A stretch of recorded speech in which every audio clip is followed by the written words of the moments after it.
Let's look at how we can use color tones in the actual melody. So in the original melody, I'm going to play it back here, and you'll hear that we're using a 2 in our melody for the first chord in the progression, which happens to be a 6 chord. And this note right here that I'm highlighting in yellow, that is the 2 relative to F sharp. So that's an F sharp minor chord is happening in the harmony.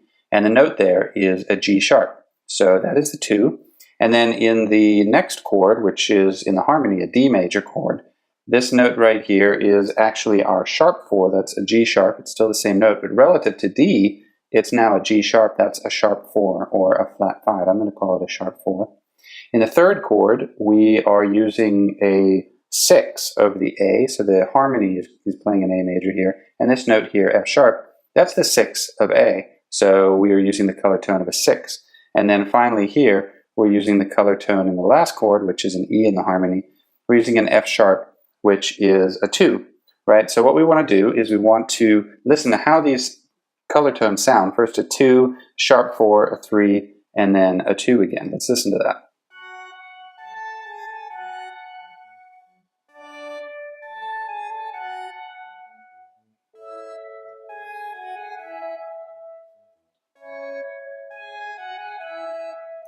Okay, so you can hear how the color tones are already adding something to this melody. This melody, in other words, already uses color tones.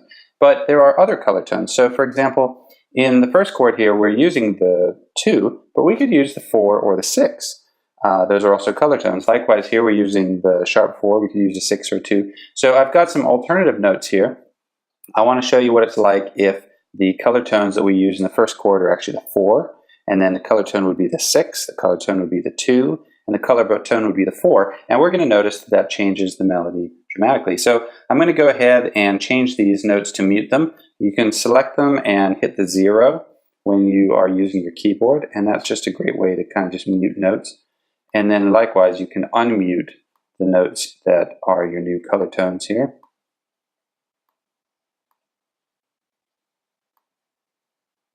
And then let's listen to this.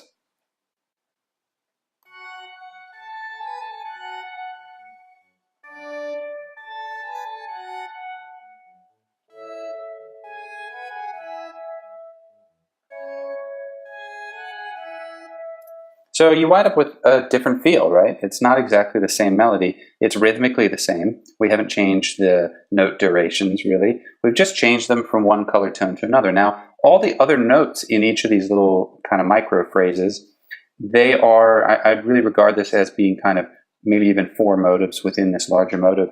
And each one of these small clusters of notes, the rhythm is staying exactly the same. And all the notes are chord tones, meaning they're either roots, thirds, fifths, or sevenths, except for this one note that I'm changing, which I'm kind of iterating through some color tones. So let's go ahead and listen to some other options. I'm going to go ahead and mute these choices that we just made, and I'm going to go ahead and actually change these other ones. So now what we're going to be hearing with these ones is over the first chord, the F sharp minor, we're going to be hearing a 6.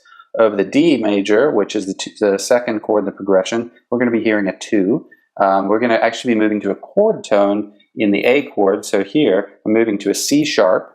In our original melody, that was a 6. And then in the final chord, we're going to be moving to this note here, which is a C sharp. That is the 6 of our E chord, which is the last one. So let's listen to how that sounds now with this change. We've got a 6, a 2, a 3, and another 6.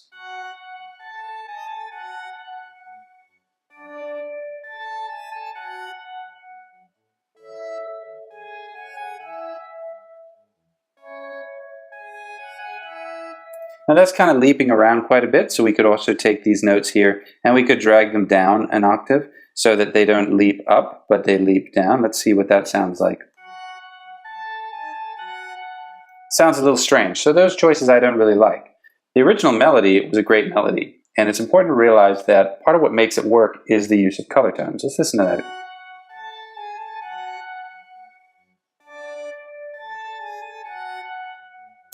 You know, a lot of times using whole and half steps within the scale like this, going from a note that is adjacent to another note in the scale, is really going to work better than these larger leaps that we saw when we tried that last iteration of changing the color tones, you actually can wind up with the leaps being distracting to the listener. So keep that in mind. It's a good idea to keep your notes close together, but you want to be able to build your melody mainly out of chord tones, as we've done here, and add in a few color tones to make things interesting. This has been a demonstration of how you can vary those color tones, how you could use different choices, and then you can hear how they sound. And we're winding up keeping the original one. In part, it sounds better because the notes are actually closer together. We have a smaller distance between the notes in the melody. The interval distance is smaller.